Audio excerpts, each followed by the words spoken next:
So I know you briefly touched on doing Yellowtail. Let's talk about a little bit more on, I guess, Yellowtail, your experience.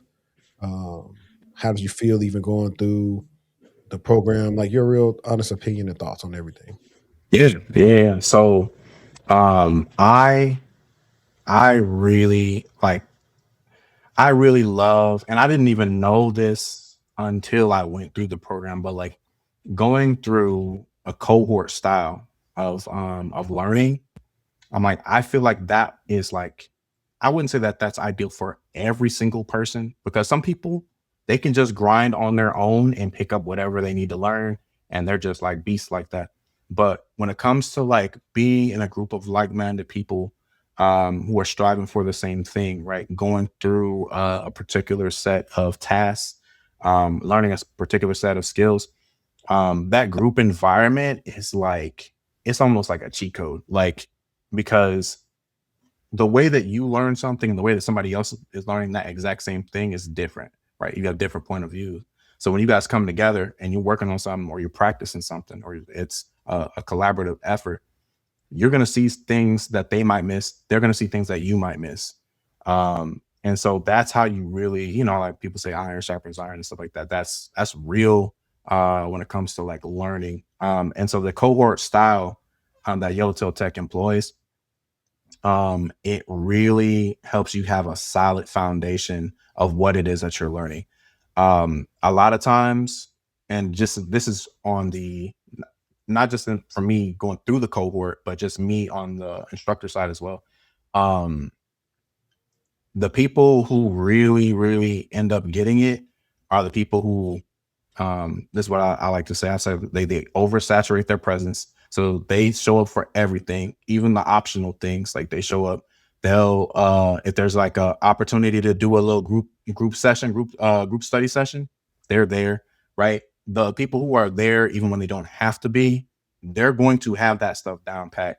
And the people who ask questions, no matter how silly it sounds in their head, those two people are the people who succeed the most, at least in the environment that I was in the environments that I teach.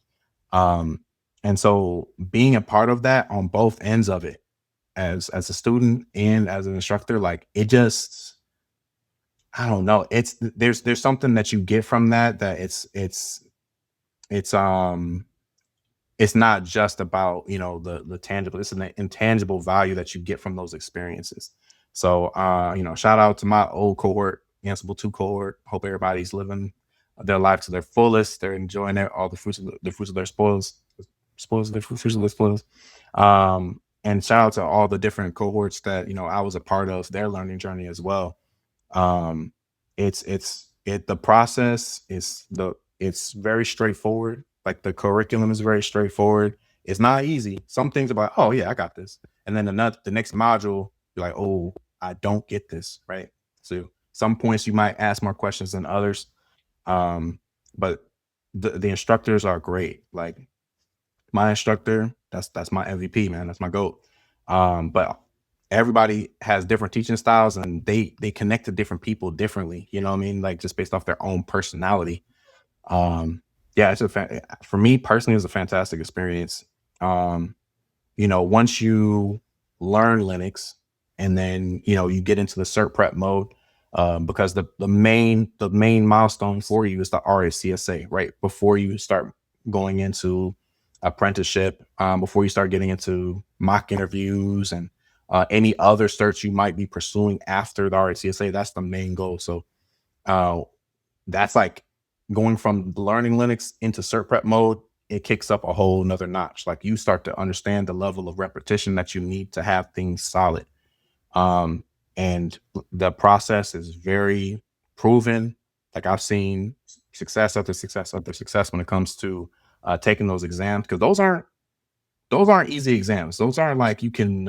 It's not like multiple choice, right? You can't just BS your way through it. You got to know how to do those things. All those objectives. If you don't know how to do it, you're just not gonna pass. So the way that they get you to drill it, the repetition, getting those reps in, that skill of like owning it over and over and over again till it's solid. Like you take that on with you, when you go on to do other things as well. So This video is being sponsored by YellowTail Tech. If you're feeling completely stuck in a dead-end job, making less than your worth, and wishing you could break into tech, I need you to stop scrolling and listen up for a second. You don't need a fancy computer science degree or a background in coding to change your life. In fact, 90% of the students who go through YellowTail Tech start exactly where you are right now, at absolute zero. This is why I fully support YellowTail Tech. They aren't one of those massive high-volume boot camps that just take your money and leave you hanging. They focus on the quality over quantity. In just 6 to 9 months, they give you all the hands-on training you need with AWS and Linux, and the actual career coaching you need to land a high-paying IT job. But let me be completely real with you. They handpick their students. They don't care about your past, but they do care about your future. They care about your determination. If you're not serious about putting in the work to change your life, they aren't interested. But if you're ready to build a real high-paying career, let's get you on the right track. Click the link in my description and book your free career strategy session with YellowTail Tech today. that whole process was great for me. And then shout out to the career team. Like after, you go through all the learning as far as getting your RCSA, and you're going into your apprenticeship, and you're doing all the different advanced things that you need to learn, and the tools that you get to work with as far as in a system admin environment. The career team, they really go into the weeds with you, like working on not just the technical stuff, but your soft skills too, right?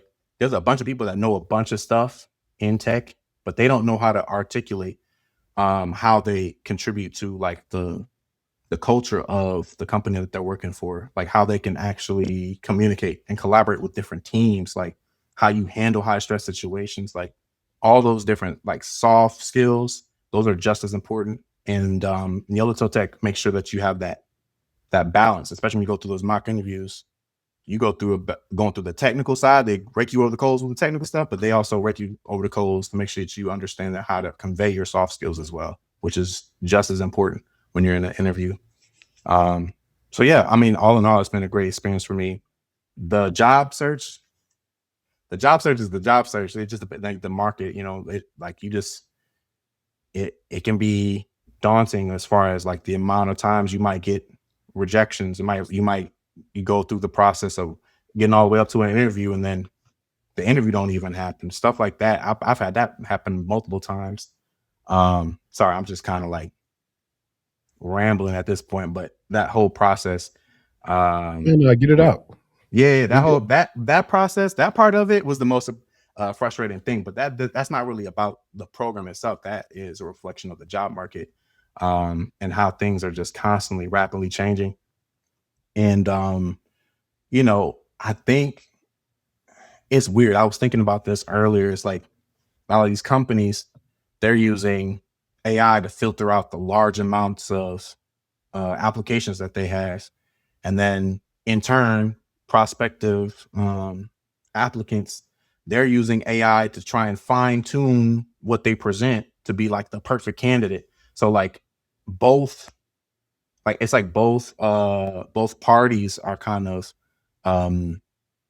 like eliminating the human interaction element. So nobody's really getting a clear idea of who anybody is. And that can be a frustrating element to the job search.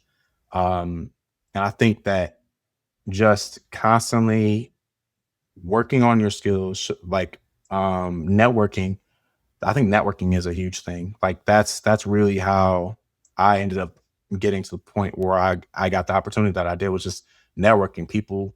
I had an impression on enough people to where eventually somebody remembered, okay, I got this opportunity.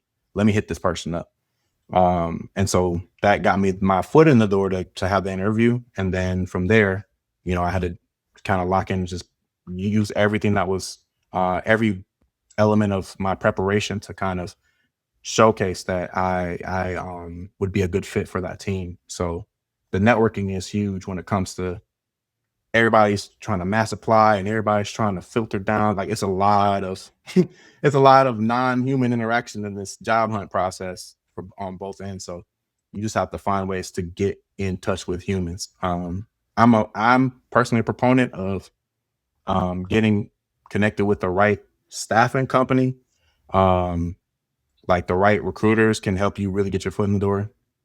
But there's a lot of like, gotta be careful because there's a lot of BSers as well. But getting connected with staffing companies that have rapport with these companies, because a lot of them they have specific staffing companies that they trust and they have rapport with, that they know they're going to get good candidates from. So being connected with those right staffing companies can really help get a human interaction to kind of vouch for you and vouch for your resume, to get your foot in the door to actually have an interview. So yeah, that was like a turning point specifically in my job search. But all in all, YellowTail Tech, it really paid off. Like, you just have to keep putting in the work, trust in the process, and it played out eventually for me. So Yeah, you said a lot, bro. You said a lot, no, I know especially. that's one thing. Like, and that's when I'm, No, especially not when a bad thing. yeah, Not a because bad thing. when I'm teaching too, I'll be rambling too. I'm like, y'all need to stop me because I'll be rambling. So they're like, no, Yeah, you're going. So nah, especially I really fixated on when you said the people struggle to talk about like what they know and how to display it. That's something I see with clients often, to where I'm just listening to them talk, because a lot of times I've noticed that they'll think they did one way in the interview, and then if we go back and listen to it, I perceive what they did a whole different way.